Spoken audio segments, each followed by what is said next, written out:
Evet, merhabalar arkadaşlar. Umarım hepiniz de iyisinizdir. Ben biraz toparlanınca kısa kısa özel açılımlar almaya başladım ve YouTube'da sizlerleyim şu anda. Sizlere deste set şeklinde bir açılım hazırladım ama tabii karakter sınırı olduğu için sadece siz sana baktığında ne görüyor başlığını görüyorsunuz ama içerikte daha fazla şeyler olacak. Sana baktığında ne görüyor? Aranızdaki durumu nasıl değerlendiriyor? Bu ilişkiye zarar veren veya verebilecek olan durumlar nelerdir ve bu durumlar nasıl şifalandırılır? Bunlara yorum getireceğim. Desteleriniz ve objeleriniz hazır. Bazılarınız da obje seviyorsunuz. Mavi destemizin objesi deniz yıldızı. Siyah destemizin objesi ise onyx taşı.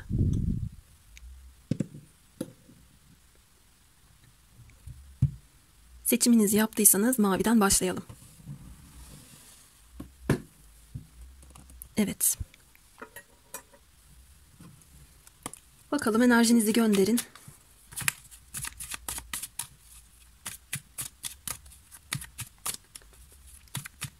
Ben şartlı rehberlik sunmuyorum. İşte abone olmazsanız ya da yorum yapmazsanız bu kanalda uyumlanmazsınız şeklinde, ama uyumlanıyorsanız da videoyu beğenmek ya da yorum yapmak gibi bir etkileşimde bulunmanızı rica ediyorum arkadaşlar. Kimse kimsenin hakkına girmesin, olur mu?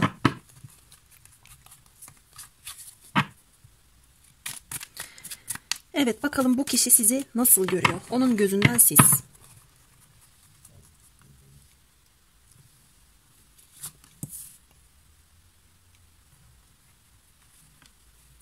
Uzun zamandır melek kartlarıyla yorum yapmadığımı fark ettim. Bugün onları da çıkardım. Bugün bize yardımcı olacaklar.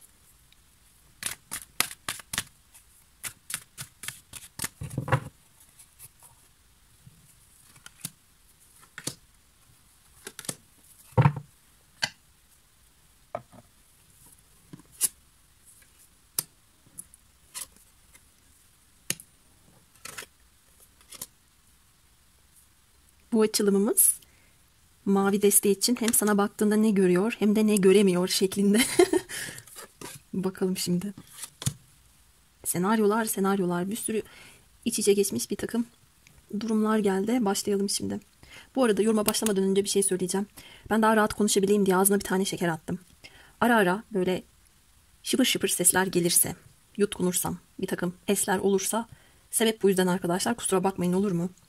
Çünkü benim paranjitim var. Olmuyor yani sürekli konuşmak. En azından şeker rahatlatıyor. Evet, şimdi şöyle size baktığımda bu kişinin öncelikli olarak sizi savunma modunda gördüğünü söyleyebilirim. Belki kendi hakkınızı koruyorsunuz. Belki etrafınızdaki insanlara veya bu kişiye karşı çektiğiniz bir sınır var, çizgi var ve oradan öteye kimseleri geçirmiyorsunuz. Bu kişi bunu görüyor. Aranızda iletişim engeli var öncelikli olarak. Veya daha farklı kişilerin yarattığı sıkıntı ve sorunlar var. Bunları görüyor ama sanki bu kişi sizi göremiyor. Sizin hayatınıza kolay kolay bir kimseyi almayacağınızı da düşünüyor. Kendi sevgisini size kanıtlamak için çaba gösteren, mücadele eden kişilerle beraber bir yola devam edip o yola koyulacağınızı düşündüğünü gördüm. Siz onun için kupa kraliçesi olarak geldiniz veya dinleyen eril arkadaşlarım bunu kupa kralı olarak alabilirsiniz. Sezgileriniz güçlü olabilir. Hayal dünyanız çok zengin olabilir. Empati yapabilmeye, karşınızdaki insanın duygularını anlayabilme durumunuz çok yüksek olabilir. Evet, mantığınızı da dinlersiniz ama önce iç sesinize danışırsınız. Hassas bir insansınız, şifa veren bir yanınız var. Şiire, sanata, edebiyata ilginiz yoğun olabilir.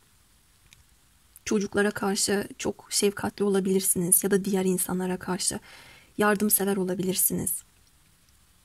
Gücünüzü de tam bu özelliklerinizden alıyor olabilirsiniz. Bu kişinin gözünde de böylesiniz. Belki hemşire olabilirsiniz. Belki anaokulu öğretmeni. Belki bir hostes. Belki yardım kuruluşlarında çalışıyor olabilirsiniz. Bunların çoğunu da karşılık beklemeden yapıyor olabilirsiniz. Sevgi dolu olduğunuzu düşünüyor bu kişi sizin. Bilge bir karakter olduğunuzu düşünüyor. Yanlışlara karşı sınır çekebileceğinizi, dur diyebilecek güce sahip olduğunuzu düşünüyor. Salt bir düşünceyle ya da duygudan o kadar yoksun bir şekilde hareket edip benim için iki mantıklı yol vardır ya da tek mantıklı bir şey vardır deyip o şeyin peşinden gitmeyeceğinizi düşünüp bu şekilde sizi değerlendirdiğini görmekteyim. Yani gerekirse bir savaşta verebilirsiniz. Duyarlısınız diye kendinizi duygusal olarak istismar ettirmeyeceğinizi de düşünüyor aynı zamanda. Siz de tabii bunu düşündürmüş olabilirsiniz arkadaşlar. Bununla beraber inançlı, umutlu ve huzur dolu olduğunuzu, etrafınıza da böyle bir enerji yaydığınızı düşünüyor. Fiziksel olarak da, psikolojik olarak da birilerine iyi geliyor. Onları şifalandırmak için çalışmalar yapıyor olabilirsiniz. Belki de kiminizin mesleği budur. Karamsar ya da kötümser bakış açısına sahip olan birilerinin bile, hiç konuşmasanız bile, yanında dursanız bile enerjisini yükseltebildiğinizi düşünüyor. Bu kişi eğer sizden uzaksa ve sizi karakter olarak çok tanıma fırsatı elde edemediyse bu tabii onun tahminleri. Bununla beraber çok ekstrem bir durum olarak onun çevresinde birden fazla kişi vardır ve benim bir rakibim var. Dolayısıyla onun gönlünü kazanmam, dikkatini çekmem için bayağı bir kendimi, sevgimi ona göstermek durumunda kalacağım şeklinde de değerlendirmeler yaptığını görüyorum. Yani siz iyi olan kazansın şeklinde bir tutuma sahip olabilirsiniz bu kişi açısından. Tabii anne olabilirsiniz ya da anne olmak istiyor olabilirsiniz. Sizden bu enerjiyi de aldığını görüyorum baktığımda. Evet. Burada iki kişi var.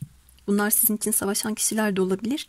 Veya siz bu kişiye kararsız bir imaj yarattıysanız bu kişide acaba beni mi seçecek yoksa onu mu seçecek şeklinde size dair bir çıkmazda hissettiğini de görüyorum. Buraya biraz daha devam edelim. Farklı bir destek kullanacağım.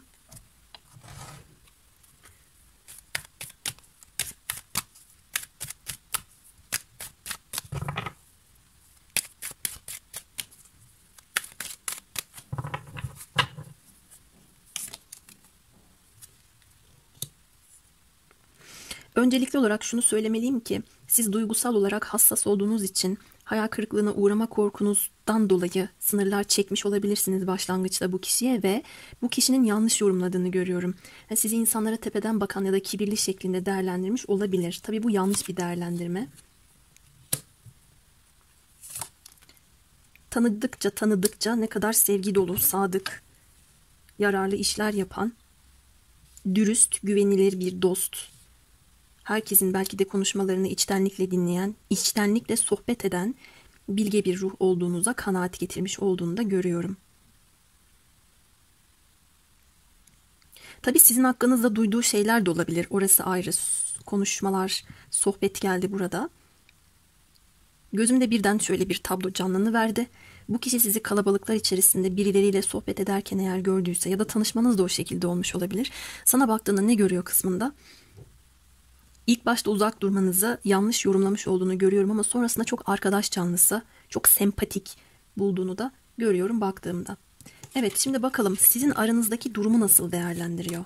İlla beraber olmanıza gerek yok. Belki de aranızdaki bağlantıyı. Bunu değerlendiriş şeklini bir soralım. Soralım bu zatlara.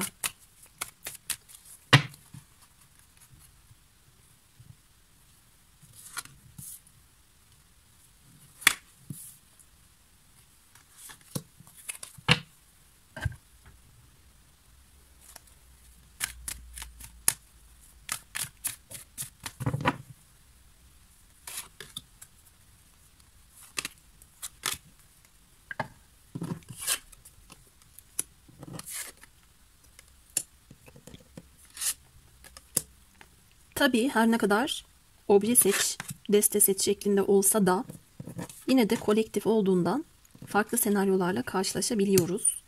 Şu anda aranızdaki durum gitgelli olabilir. Bitişler yaşanmış veya yaşanmak üzere olabilir. Şuna benzer bir tablo çıktı.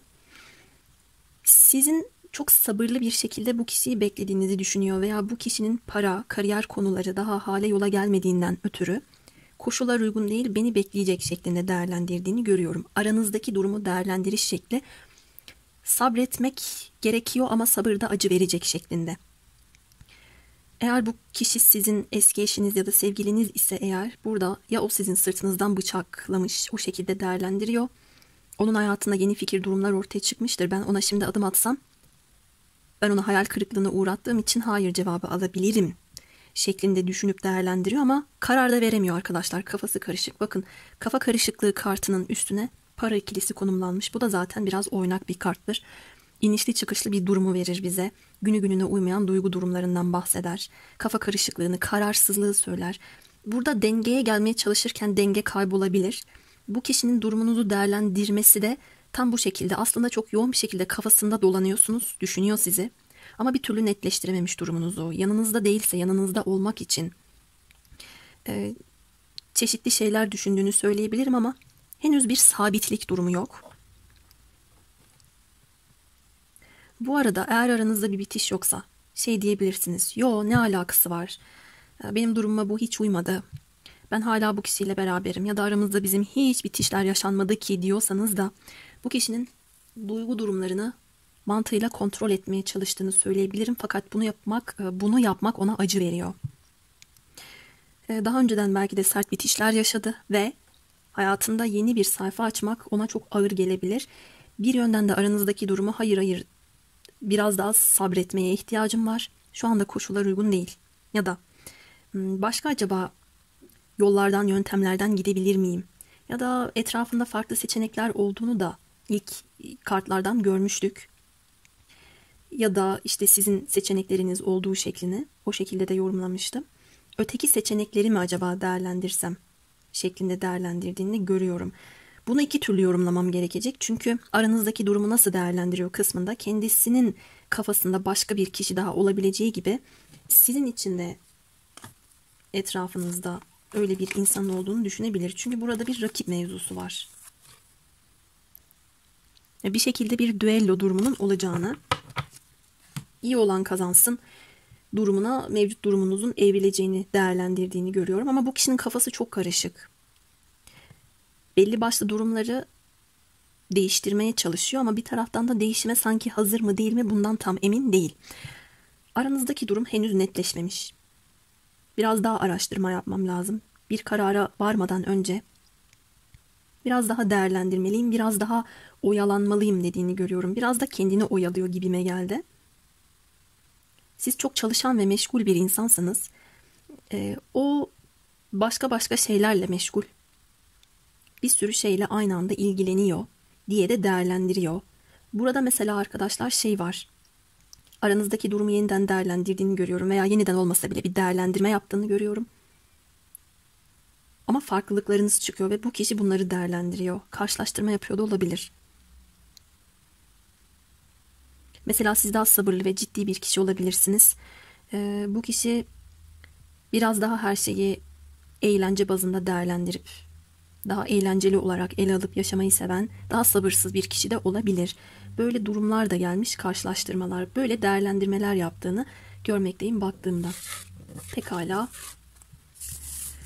Bu ilişkiye zarar veren ya da verebilecek olan durumlar nelerdir? Bunlar nasıl şifalanır?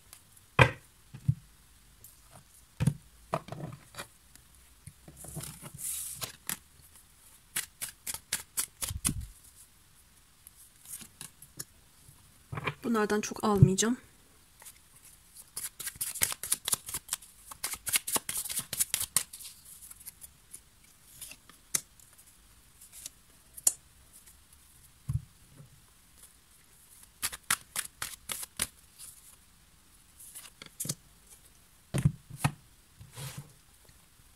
Bir anda elimin altı dolu verdi.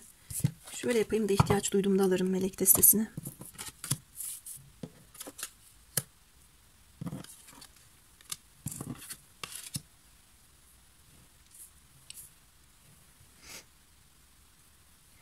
Öncelikli olarak partnerlerden birinin ya da her ikinizin de belki de önemli olan asıl konuya değil de önemsiz şeylere zaman harcamanız, faydasız meşguliyetler içerisinde olmanız veya odaklanmanız gereken şeylere değil de odaklanmamanız gereken şeylere zaman harcamanız, bu ilişkiye zarar veren, vermiş olan ya da önümüzdeki süreçte verebilecek olan bir durum.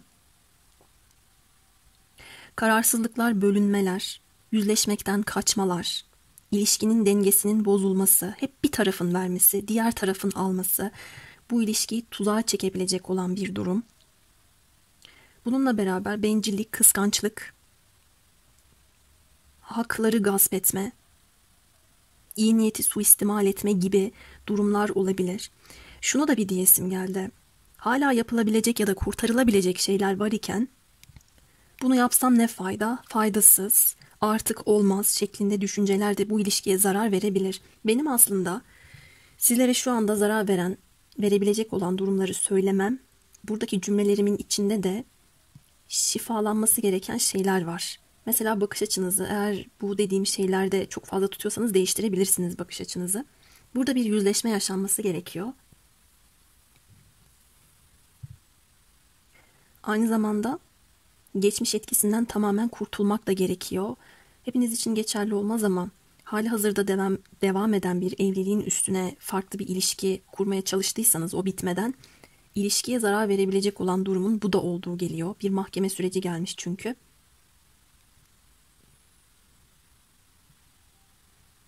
Şurada maskeli bir kişi var. Yeterince dürüst olmamak, duygu düşünceleri yansıtmamak da bu ilişkiyi aşağıya doğru çekebilir arkadaşlar.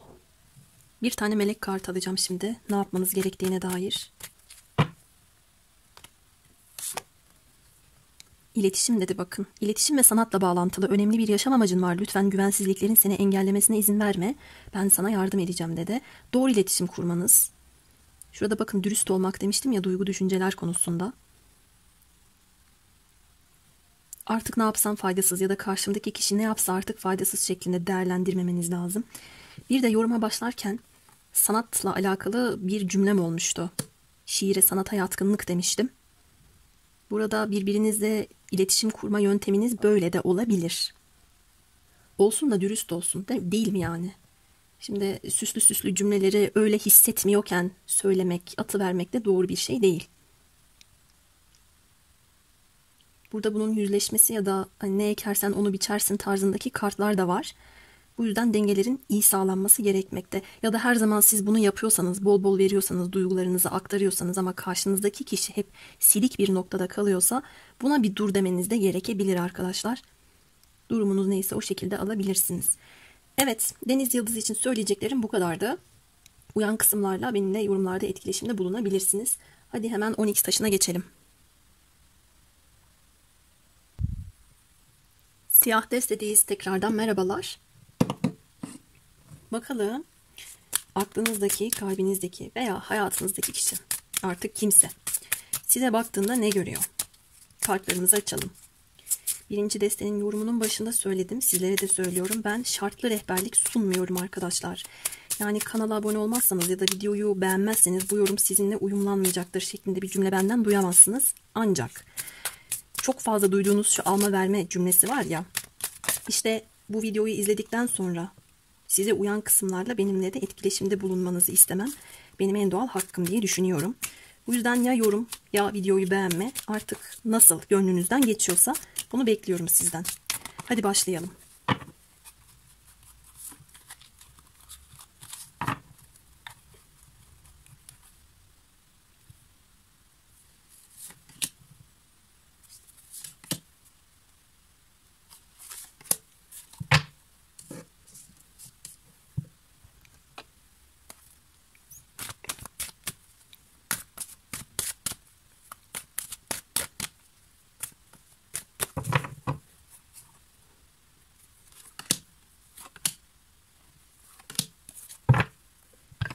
Evet, bakalım sana baktığında ne görüyormuş? Bir büyücü, bir imparator ve bir aşıklar. Yani o kadar kuvvetli kartlar geldi ki. Ne görmüyor ki? Büyücünün altına yıldızlar geldi. Çok güzel. Burada hiç olumsuz bir şey yok arkadaşlar. Gerçek anlamda sizi hayatında istediği her şeyi elde edebilecek güce sahip olarak görüyor olabilir. Sizi gözünde çok yükselttiğini, yücelttiğini görüyorum. Spiritüel şeylerle çok ilgiliyseniz bu yeteneğinize hayranlık beslediğini de görmekteyim. Telepatik olarak ne istiyorsanız onu kendinize çekebileceğinizi, her kimle iletişim kurmak istiyorsanız ya da hayatınızda neyi görmek istiyorsanız onu başarabileceğinizi, onu gerçekleştirebileceğinizi düşünüyor. Size baktığında gördüğü şey bu. Sizin kendinize değer verdiğinizi, ideallerinizin, hayallerinizin çok yüksekte olduğunu ve bunlara ulaşabilecek beceriye ve bilgiye sahip olduğunuzu düşünüyor. İletişim beceriniz kuvvetli olabilir. Ellerinizi çok seviyor olabilir. Ellerinizle yaptığınız bir iş varsa buna çok hayranlık beslediğini görmekteyim. Yine ay dolunaylar gelmiş.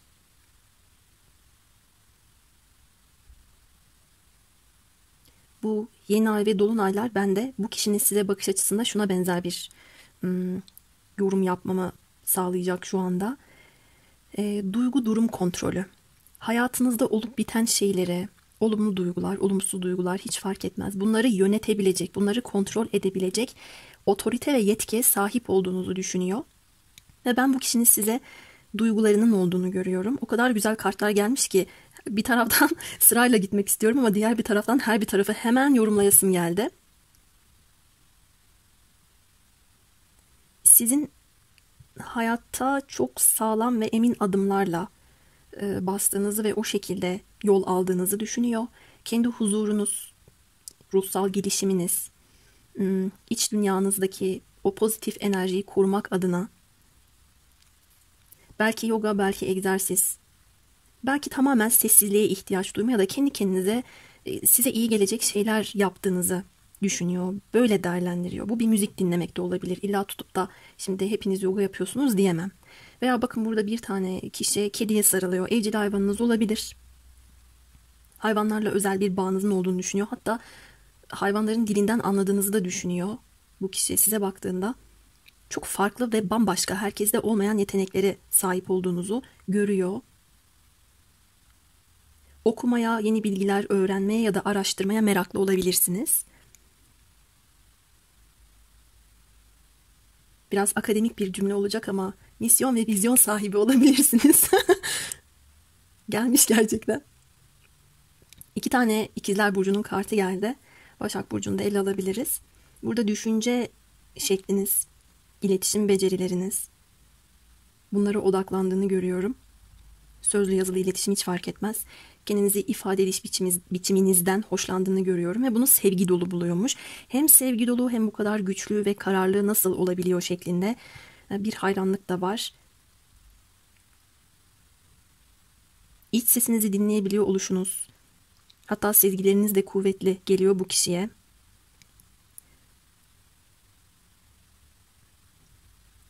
Benim bu bahsettiğim spiritüel yetenekler, eğer bu videoyu izleyen arkadaşlarımın işi ise, yani bunu meslek olarak, iş olarak yapıyor olabilirsiniz. Bu kişi bunu biliyor ve baktığında size gördüğü tablo muazzam, çok güzel.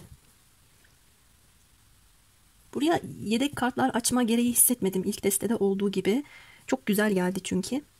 Hatta şöyle değerlendirdiğini de görüyorum ki, mesela siz bu kişi için huzur kaynağısınız. Diyelim o kendisini çok kararsız hissediyor, mutsuz, inişli çıkışlı duygu durumları yaşıyor, karamsar ve bazen kötümser. Bazen donuk hissediyor. Bazen ne yapması gerektiğini bilmiyor. Ne istediğini bilmiyor. Aklına hemen bu kişinin siz geliyorsunuz. Ona bir danışayım. Ya da o yanımda olsa bana bir şey verirdi, öneri verirdi, tavsiyesine ihtiyaç duyuyorum da şeklinde değerlendirmeler yaptığını görmekteyim baktığımda. Sizin sihirli bir dünyanız var bu kişi için. Ve o dünyada mutlusunuz siz. Dengeli ve huzurlusunuz. Çok güzel geldi. Evet. Sıradaki sorumuz neydi? Aranızdaki durumu nasıl değerlendiriyor? Ya da aranızdaki bağlantıyı. Artık neyse durumunuz. Ters döndü.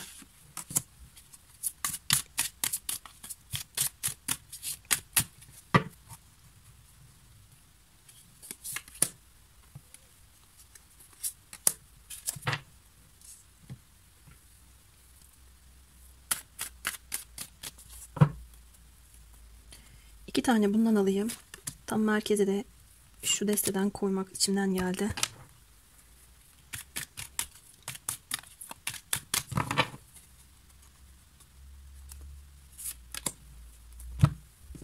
Bu deste içinde ters dönen kart da güç kartıymış.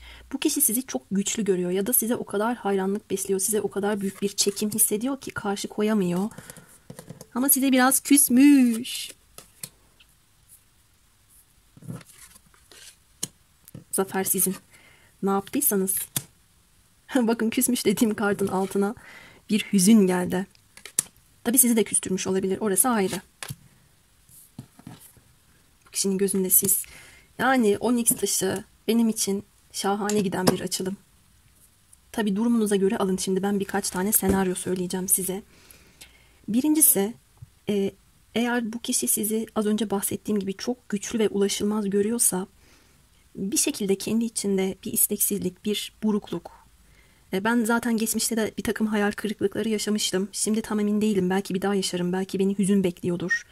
Ya da ben bu içinde bulunduğum durumda onun kadar kendimi başarılı hissetmiyorum şeklinde karşılaştırmalar yapıp aranızdaki durumu bu şekilde değerlendiriyor olabilir. Geçmişteki bir kişi ise sizi eğer çok üzdüyse, bu kadar üzmesinin ardından nasıl daha hala bu kadar güçlü durabiliyorsunuz? Nasıl isteklerinizi kendinize bu kadar çekebiliyorsunuz? Hem çok şaşkın hem de çok hayranlık besliyor. Bu sefer biraz rolleri değiştirmişsiniz olarak da görüyorum. Sizin şu an enerjiniz tavan. Enerjinizi düşük görmedim. Bu kişi de görmüyor keza.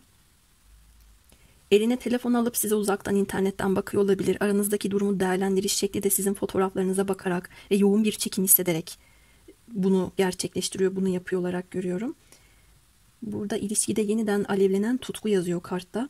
Sizin onun sevgisine karşılık verip veremeyeceğiniz konusunda, ona açık olup olmayacağınız konusunda henüz kararını verememiş. Bundan emin olamıyor. Geçmişteki bir kişi olmanıza da gerek yok. Bir şekilde zaten zafer sizin olacak. Siz zaten arzularınızı kendinize çekebilecek güce sahipsiniz. İç sesini dinlemeye çalıştığını görüyorum. Ama biraz atalet halinde kalıyor doğru kararı alabilmek adına. Bu kişi için yeni bir insansınız. Kesinlikle çok size baktığında da harika şeyler gördüğünü söyleyebilirim. Sizi çok kusursuz ve çok canlı bir kişi olarak değerlendiriyor. Yalnızca kendinden emin değil. Tabii aranızdaki durum yinelenecekse de geçmişte şöyle olmuştu, şimdi nasıl olur şeklinde değerlendirmeler yapıyor. Geçmişte ego savaşlarınız olduysa ya da ona doğru gelen size gelmediyse veya onun karakterindeki durumlarla sizinkiler örtüşmediyse siz çok sağlam bir duruşa sahipsiniz ve bu kişi de o benim için çok büyük ve sert bir lokma, bana fazla. Ben bu kişinin bu durumun üstesinden gelemem şeklinde biraz değerlendirmeler yapıp üzüldüğünü görüyorum. Şuraya bir kart daha açacağım. Tarottan açayım. Merak etmeyin, az sonra bu ilişkiye zarar verebilecek olan durumlar nedir, nasıl şifalanır kısmında da çıkacaktır. Neden bu kadar üzgünsün sen? Neden bu kadar küskünsün? Neden bu kadar mızmızsın? Ve sümsüksün. Öyle gelmiş. Burada bir orantısızlık var. Ya sizi gözünde çok ulaşılmaz görüyor, ilahileştirmiş resmen. Kendisini ya çok aşağılarda görüyor ya da durumunu, kendisini olmasa da kendi durumu çok bedbaht. Neden üzgünsün? Uzaklık olabilir. Sizin dünyanızı uzaktan bakıyor olabilir. Dokunamıyor olabilir. Elimde telefon, sana bakıyorum ama dokunamıyorum diyebilir. Böyle bir durum var burada, bakın. Hep de dolunay gelmiş. Bu açılımın enerjisini Akrep Burcu'ndaki dolunaya kadar alabiliriz arkadaşlar. Belki siz bu kişinin yolunu gözlediniz, haber beklediniz. Ama o haber o zaman içinde gelmedi. Biraz enerjisini yanlış kanalize ediyor. Sorumluluk alma konusunda veya kendi enerjisini dengeleme konusunda, başladığı işi bitirme konusunda sıkıntılar yaşayabiliyor. Hayal kırıklığı yaşamaktan çok korkuyor. Bir de değişim korkusu var. Bir de sizin kadar bilge olamayabilir. Bunlardan kaynaklı bir hüznü gelmiş. Peki.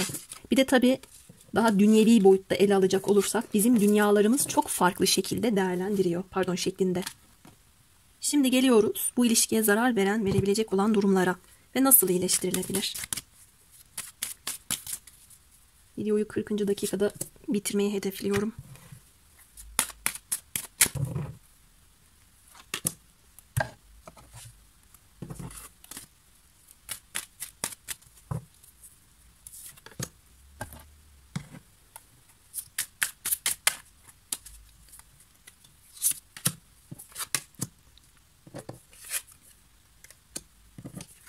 Şimdi arkadaşlar, hani yoruma başlarken ben size demiştim ya, sizin hayatta her istediğinizi elde edebilecek güce sahip olduğunuzu düşünüyor diye.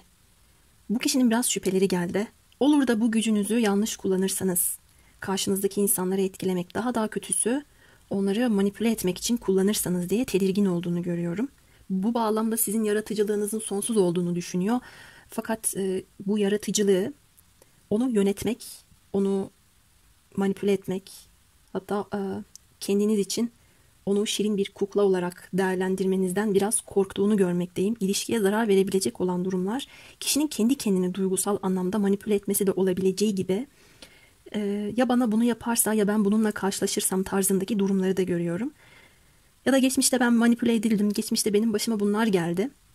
Dolayısıyla şimdi derinleşmek yerine daha devamı olmayan, daha problemli, sorunlu bir şekilde de olsa benim için önemli değil. Bu şekilde ilerleyebileceğim bir yol haritası, bir yolda yürümek diye değerlendirmenin bu aranızdaki duruma zarar vereceğini görüyorum. Bu değerlendirme de sizden değil, karşı taraftan geliyor olarak gelmiş. Yeni bir sayfa açmak gerekiyor olarak gözükmekte. Aslında ortaya güzel bir şeyler çıkarmak için siz bu kişiye rehberlik yaptıysanız eğer, bu rehberliği manipülasyon olarak değerlendirmiş olabilir. Yanlış değerlendirme yapıyor bu kişi. Bu kişiye siz yardım etmeye çalışmışsınız oysa.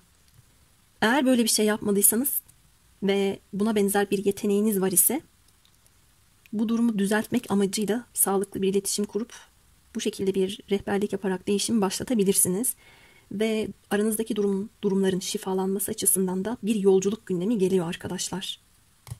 Ve dürtüsel olmamak, dürtüsel kararlar ve aceleciliğinde sıkıntı yaşatabileceğini tarot kartlarımız ve diğer kartlarımız söylüyor. Evet, Onyx taşı için de söyleyeceklerim bu kadardı. Yorumlarda benimle etkileşimde bulunun. Yeni videolarda görüşmek üzere. Kendinize iyi bakın arkadaşlar.